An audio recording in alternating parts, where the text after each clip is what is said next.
News, सच जरूरी है। नमस्कार दर्शकों, आप देख रहे हैं MNS न्यूज टीवी और मैं हूं आपके साथ श्रद्धा तिवारी। तो आइए देखते हैं आज की खास खबर। नीतीश राणे पर रोहित पवार का काउंटर अटैक। दुनिया भर में निवेशकों की पहली पसंद बना महाराष्ट्र। हफ्ते भर में चाचा भतीजे की दूसरी मुलाकात। तो आइए देखते हैं खबरें विस्तार से। नीतीश राणे पर रोहित पवार का काउंटर अटैक। महाराष्ट्र के मंत्री नीतीश राणे की हालिया टिप्पणियों के जवाब में एनसीपी शरद गुट के नेता रोहित पवार ने सीमा सुरक्षा उपायों को मजबूत करने की नसीहत दी। राणे ने बॉलीवुड अभिनेता सैफ अली खान पर हमले के बारे में संदेह जताया था। उन्होंने सवाल किया कि क्या यह वास्तविक हमला था या खान केवल अभिनय कर रहे थे। रोहित पवार ने अधिक रचनात्मक दृष्टिकोण अपनाते हुए सुझाव दिया कि मीडिया में बयान देने के बजाय राणे को रक्षा मंत्री राजनाथ सिंह से मिलना चाहिए और सीमा सुरक्षा बल और सेना में भर्ती बढ़ाने का अनुरोध करना चाहिए। पवार ने कहा कि हमें सीमा सुरक्षा बल को और अधिक मजबूती देने, सेना में अधिक लोगों की भर्ती करने और हमारी सीमा सुरक्षा को मजबूत बनाने की आवश्यकता है।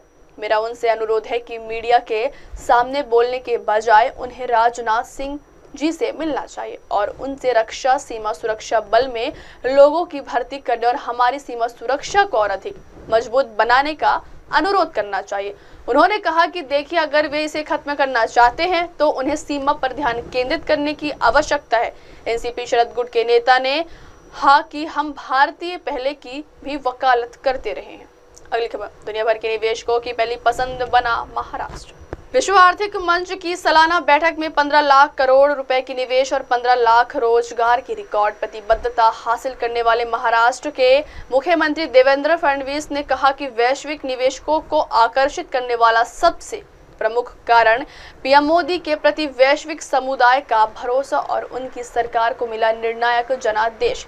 देवेंद्र फडणवीस ने अपने राज्य की मैग्नेटिक महाराष्ट्र और देश की एक औद्योगिक महाशक्ति के रूप में पेश करते हुए कहा कि निवेश प्रतिबद्धताएं विनिर्माण से लेकर शिक्षा, प्रौद्योगिकी से लेकर नए युग के व्यवसायों से जुड़ी है और राज्य के सभी भौगोलिक क्षेत्रों को कवर करती है। फडणवीस ने कहा कि मेरा मानना है कि महाराष्ट्र में हमें मिले निर्णायक जनादेश ने निवेशकों का विश्वास बढ़ाया है। वैश्विक निवेशक इस बात से आश्वस्त है कि महाराष्ट्र एक व्यापार अनुकूल राज्य है और वे यह भी जानते हैं कि हम नीतिगत स्तर पर केंद्र सरकार के साथ जुड़े हुए हैं और प्रधानमंत्री मोदी हमारे साथ मजबूती से खड़े। यह निश्चित रूप से हमारे प्रति निवेशकों के विश्वास में महत्वपूर्ण भूमिका निभा रहा है। अगली खबर, हफ्ते भर में चाचा भतीजे की दूसरी मुलाकात। शरद पवार और अजित पवार के बीच तनाव जग जाहिर है, लेकिन हाल ही में लगातार उन दोनों की आपस में मुलाकात कोई इत्तेफाक नहीं हो सकता। दोनों का बार बार आपस में टकराने की वजह कुछ और दिखाई दे रही। रकांपा में फूट के बाद चाचा शरद पवार और भतीजे अजित पवार के बीच की दूरियां बढ़ गई थी, लेकिन हाल ही के दिनों में एक बार फिर चाचा भतीजे के बीच नई खिचड़ी पकने की खबर है। गुरुवार को पुणे में वसंत दादा शुगर इंस्टीट्यूट की वार्षिक बैठक में दोनों नेता एक साथ दिखाई दिए। एक सप्ताह में यह दूसरी बार है कि जब वो चाचा भतीजे एक मंच पर दिखाई दिए। सूत्रों के मुताबिक इस कार्यक्रम से पहले महायुति सरकार में डिप्टी सीएम अजित पवार तेजी से शरद पवार के कमरे में दाखिल हुए। इसके बाद दोनों नेताओं के बीच करीब 1 घंटे से ज्यादा समय तक विचार विमर्श हुआ। अब वक्त हो चला दर्शकों ब्रेक का। ब्रेक से लौटने के बाद देखिएगा देश और दुनिया की तमाम बड़ी खबरें। बने रहिए MNS न्यूज टीवी पर। नमस्कार, मैं हूं Abhishek Bachchan. Keep watching MNS news. आप देख रहे हैं MNS न्यूज, सच जरूरी।